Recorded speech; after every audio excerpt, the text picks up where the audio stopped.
And so it's got no calories, it's got no problem with you. Stop beefing with the non-nutritive sweeteners. Coach Greg, in today's video, why you're fat and I'm not. And so I realize not everyone watching this is fat, but perhaps you want to lose weight. Perhaps you're not happy with your physique. You want to get a little bit leaner to be healthier. And in comparison, I'm guessing that for the most part, I'm probably leaner than you. And so in today's video, I'm going to explain why, in the hopes that you can watch this, take a few of the pointers and apply it in your own life and you'll get leaner. And then maybe you'll make a video why you're not lean and you used to be fat. And so if you don't want to stay fat, you want to improve yourself, you want to get a bit leaner, watch this freaking video. Number 1. I make excuses to train and you make excuses not to train. Break my arm multiple times, hip surgeries, I'm sick, I got the flu, pneumonia, whatever, and I find a reason to make it to the gym or at least do cardio and not a reason to sit at home on the couch watching Coach Greg and chill. And so stop making excuses, you don't feel like it, you're not in the mood, you're hungover, whatever, and start getting your ass into the gym. Number 2, I know how many calories are in the foods that I'm eating. And so if you don't know and you're just guessing, how can you expect to lose weight, maintain, or gain weight? By not knowing the calories in the foods that you're eating, you're basically setting yourself up for failure. Failing to plan is planning to fail. You go to a restaurant, you have 2 desserts, perhaps there's 1,000 calories in one pie and 500 in the other. But if you don't know that, you can't make an educated, informed decision. And so rather than thinking ignorance is bliss, I'd rather not know the calories in this. Buy a scale, start figuring things out, and after a while, it'll be second nature. I don't count and track all the calories in the foods that I'm eating, but when I eat something, for example, blueberries and strawberries, I know it has fewer calories than if I eat a chocolate bar. And if I'm presented with a muffin and a donut, and I know there's more calories in the muffin than in the donut, then why not just eat the donut in the first place? Number 3, I use aspartame, sweetener, artificial this, artificial that. I don't give a shit. No calories, no problem. And if you actually read the research, you'd know that using non-nutritive sweetened beverages, in fact, makes it easier to lose weight and keep it off, and you're more satiated. And so those of you thinking, no, just drink plain water, or no, you can't have a Diet Coke, wake up, smell the coffee, put artificial sweetener in it. It's not going to hurt you. It's not going to ruin your gut microbiome, all the bullshit that you guys are spewing. And so it's got no calories. It's got no problem with you. Stop beefing with the non-nutritive sweeteners.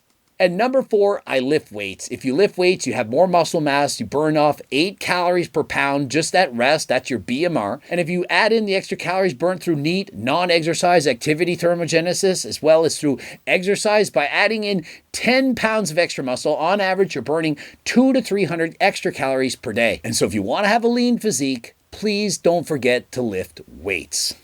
And number 5, which is even more important than number 4, is I do cardio and I like it. Like that song, Kissed the Girl and I liked it. If you like the cardio that you're doing, you're more likely to keep doing it, to do it for longer, to go harder, and to burn off more calories. And if you ask me, the most underrated thing to help you lose weight, it's doing cardio. If you don't know where to start, 150 minutes of moderately intense cardio a week, zone 2 cardio, not overly hard, but not as slow as Grandma Josephine. It's not a simple walk in the park unless you're overweight and or obese or out of shape. It has to actually push yourself a little bit, so it's a little bit harder to talk.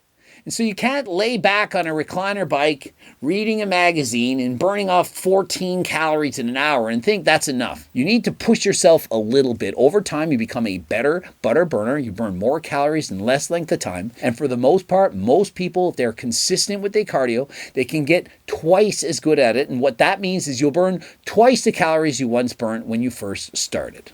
And number 6, supplements. Not only am I on 140 milligrams of testosterone a week, which makes it easier for me to retain muscle, which makes me have a faster metabolism, I also take many of the supplements you see in the back. And it's not just muscle building supplements like creatine or Ecti Builder, various Ecti steroids. It's also GO2 max. Why? Because the main ingredient in NMN, which was spoken on the Joe Rogan podcast featuring Andrew Huberman on just how effective it is for improving your cardiovascular performance. Gives you more energy, improved cardiovascular ability. You're able to push yourself further and longer. And so whether you're an average Joe not exercising or a high performance athlete, this supplement, the number one supplement I can recommend. Interested in this supplement or any of the supplements, for example, the Sequel Bar, to help you lose weight, help you to stay on your diet, please click the link in the description, code Greg, 10% off. Number 7, I have a reason to be lean, and I value that more than not being lean. Think of it. If you had a reason to lose weight, whatever that may be, and it was more important than the taste of the food or just not giving a shit and going out and eating fast food and eating whatever you want, then don't you think that you would do that? And so the reason I can do this is because I value being lean.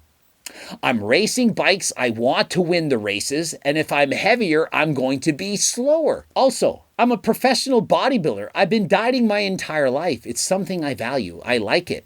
And so if you like something, you're much more likely to do it. And so if you're watching this, you're overweight, you're fat, and you're saying, well, I'd like to be lean. And so it's not as simple as just snapping your finger and magically becoming lean. And so if the work required to get lean supersedes what you're doing right now, then you're not going to make those changes. And so if you really want to get lean, find a reason why. Did the doctor say you're overweight? Are you morbidly obese? Is that going to shorten your life? And so consider this.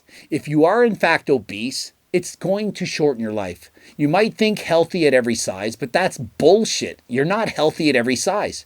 And even if you are, you'd be healthier, an at the end of the word. You're more healthier if you lose some weight. And so perhaps living longer could be your reason why. Perhaps you want to be around your friends, your family, your animals longer. And so try using that as motivation. Or perhaps you're like Brentley.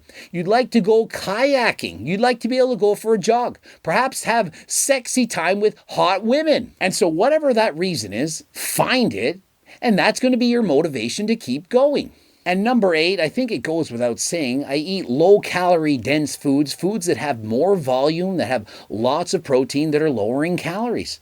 I don't just eat whatever's presented to me. I don't go out to eat fast food all the time. And when I do, I normally make healthier choices. I'm aware of the calories in the foods that I eat. And if you're not, well, eat like me. Eat the meals from my freaking cookbook. They're automatically lower in calories. You don't have to think about it. You don't have to track every morsel. You just eat the meals from here. You know they're going to be lower in calories, higher in fiber, going to make you full. They're not schmuck servings. You actually feel satisfied when you eat it. And so how hard is it to diet if you're eating the foods that you want, you like the foods, and you're full? Easy. Click the link in the description, code Greg, 10% off. And number 9, genetics. And so although I have average genetics for being lean, my mom is obese, my dad's overweight, they've been overweight their entire lives. It's not like my family is just naturally lean. We're not ectomorphs. But despite that, I don't have shitty genetics. I was never 300 pounds, and I could probably eat anything and everything I want, never even reach 250 pounds. And so I'm lucky. Some people like Brentley, who was over 500 pounds, clearly his genetics are not as good as mine for being lean. He has more fat cells, he has more ghrelin, which makes him hungrier. And so if you're fat, it's most likely partially due to your genetics.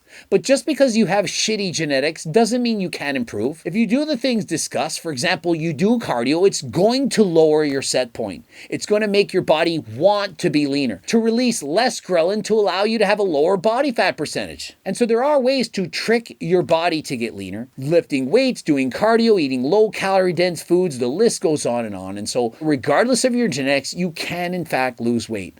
And number 10, it's consistency. I've been doing this for years. Consider that I first started lifting weights at age 10. That's 37 years. No matter how good your training is, no matter how perfect your diet, if you only do it for 3 or 4 months and then fall off the wagon, it's not going to work. And so what you need is a diet and training that you can do for the rest of your life. If you don't know what to do or how to get started, please go and purchase my Circle Diet book. It's not very expensive. It's my life's work, how to lose weight, keep it off for the rest of your life. And if you can't afford it, head over to my website, enter your first and last name and email address. You have a free diet and training program. It's over 50 pages. I don't want anyone to be without. I want everyone to have access to get into the shape of their life. And so whether or not you can afford to support me by purchasing Harder Than Last Time supplements, my clothing line, any of my cookbooks, the Circle Diet book, you can, of course, get your free diet and training program. There's something for everyone. Head over to my website, enter code Greg to save 10%. Don't forget about the supplements, but if you can't afford those, of course, get the free training program. You're only going to get better from here. And so hopefully you're doing most of these, but if there's a few points that you're not doing, add that into your plan right now, and I guarantee it can make a significant difference in your health and weight loss journey. And as always, I'm telling you, halfway to your dream physique. It's not about being perfect, it's about being better than you are. For men, 15% body fat, not single digit. You don't need to diet to single digit. 15% perfectly healthy. Don't need to get any leaner than that. For women, at about 9%. That's the ideal for most women. Hopefully you learned something. Ending it here. If you like this video, click the like button right now. Like the video. Also, please subscribe and click the bell button to get notified so you can watch it right away. And if you leave a comment, it helps boost the algorithm, helps more people watch my channel. Don't forget to watch one of the bloops. Follow me on Instagram, Greg Doucette, IB Pro. Cookbooks, training books, coaching plans by me and my team, the phone consults, the clothing line, the supplements, the cookbooks, the training, all of it. Head over to my website, code Greg, 10% off. Don't forget, Instagram, Greg Doucette, IB Pro. So much going on there too. And until next time, I am out.